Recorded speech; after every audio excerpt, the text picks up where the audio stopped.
I'm going to tell you about a doll that watches me sleep. My name is Peter, and I've lived in this house for over 30 years now.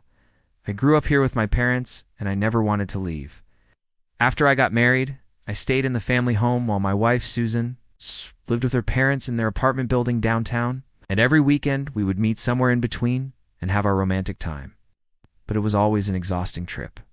So we decided that one of us should move, and that when Susan S.'s parents offered her a deal, she could unrefuse. They told her that if she moved into their apartment building, they would pay for her rent for at least 5 years. And so after only a few months of being married, Susan had to say goodbye to her new husband. But we promised each other that we would see each other every weekend without fail. And for the first few weeks, we stuck to our plan. We met halfway between our two homes, somewhere in between. But as the weeks went by, I started resenting this arrangement more and more. I didn't want to keep driving back and forth just to spend a night together and then drive back again. And I told Susan that if she really loved me, she would come to me. And finally she agreed. It was at that point that her parents paid for her to move into a new place close to mine. We were so happy that finally we could be together every day. And we quickly started looking for a new apartment together. We weren't picky. All we wanted was something cheap with enough space for both of us, and most importantly, somewhere where we could start a family. And so when we found this old house with a huge garden, we snapped it up immediately. Even though it needed a lot of work, we didn't care. We were just happy to have found somewhere that we could call home together. We spent all our weekends doing up the house, painting rooms, laying new floors, but most of our time we spent in the attic. Because we found a whole bunch of old dolls up there, and we thought it would be funny to bring them down and restore them. We made a whole collection of different kinds of dolls. Now, most of them were pretty creepy to look at, but we liked it. Our favorite doll was this one. She was dressed like a little girl in a nightgown and a bonnet, and she had the creepiest porcelain doll face we could find. And we decided to name her Emily. We restored all the other dolls, but we never finished restoring Emily. We couldn't find any fabric for a nightgown or a bonnet, so we left her wearing the dirty nightgown she came in with. I know it sounds stupid, but somehow it looked like she was hiding under the dirty nightgown. And for some reason that creeped us out a lot, so we never finished restoring her. But even though I hated the idea of sleeping alone, I was also excited to start a family with my wife. And not long after we moved into our new house, Susan became pregnant with our son, Matthew. It was the happiest time in my life. My wife was glowing. She looked beautiful, and our son, he was perfect. Not long after Matthew was born, Susan stopped working, and she took care of our son while I worked during the day. We were a perfect team. Susan took care of Matthew during the day, and I took care of him at night. I loved those nights. There was nothing better than rocking our baby boy to sleep, and then lying in bed with my wife and our son between us. But as Matthew grew older, it became harder and harder for Susan to get him to sleep. He would cry every single night, sometimes for hours.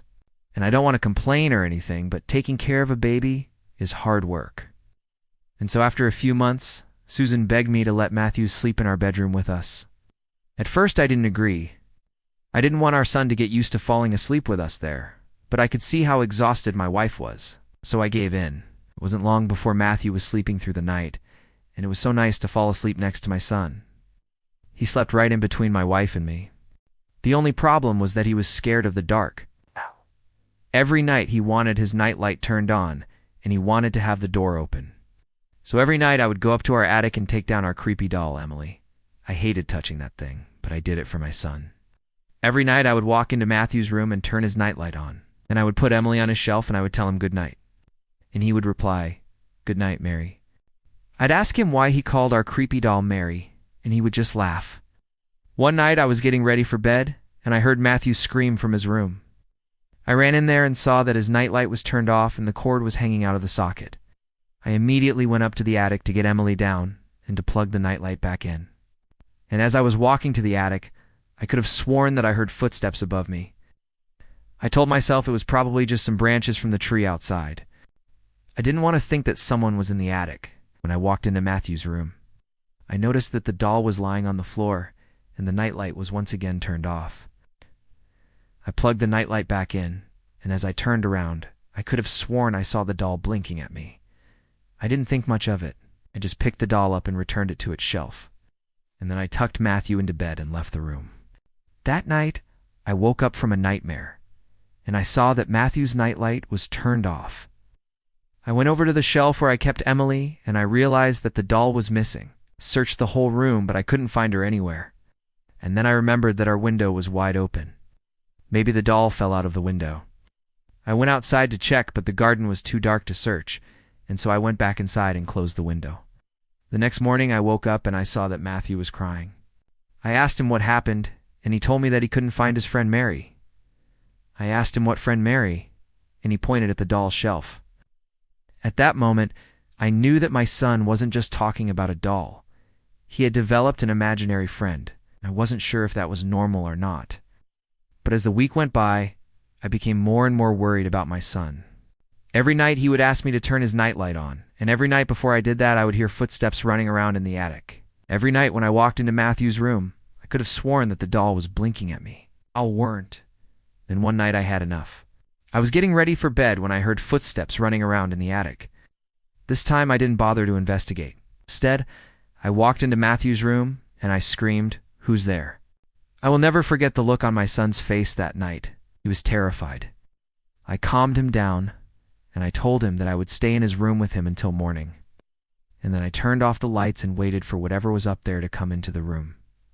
It didn't take long. Figures slowly descended from the attic stairs, and as the moonlight shone through the attic window, I could make out the shape of a woman. She walked closer and closer, and then suddenly she jumped onto my bed and landed on top of me. I started screaming for help, and the woman held me down. And then I felt her sharp nails dig into my skin. I tried to fight her off, but she was way stronger than me.